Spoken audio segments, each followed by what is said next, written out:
কখনো কি এমন হয়েছে যে আপনি কাউকে একটা উপহার দিয়েছেন, কিছু সময় পরে বা কিছু মাস পরে সেই উপহারই ঘুরে ফিরে আপনার কাছেই এসেছে, অর্থাৎ সেই বস্তুটাই আপনার কাছে আবার ফিরে এলো? এরকম হয়। ছেলেবেলায় একদিন একজনের বিবাহ ছিল, তখন মা তাকে একটা উপহার দিতে চাইছিলেন, তাই তিনি একটা পোশাক বানালেন আর সেটাকে সুসজ্জিত করছিলেন।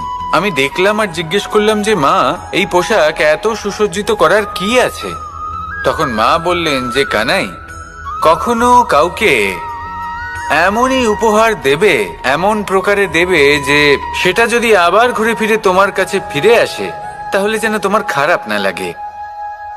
এটাই কিন্তু হয় আমাদের ব্যবহারের সাথে, কর্মের সাথেও এবং আমাদের কথার সাথেও।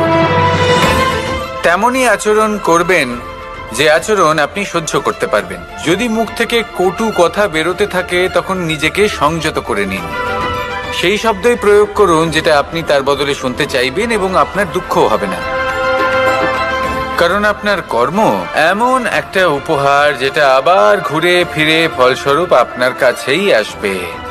সেই জন্য নিজের আচরণ শুভ করুন, নিজের মানসিকতা শুভ করুন, নিজের মুখ থেকে মধুর বাণী নিঃসৃত করুন আর এইভাবেই মধুরভাবে বলুন, রাধা রাধা। এই সংসারে প্রত্যেকটা জিনিসের নিজস্ব একটা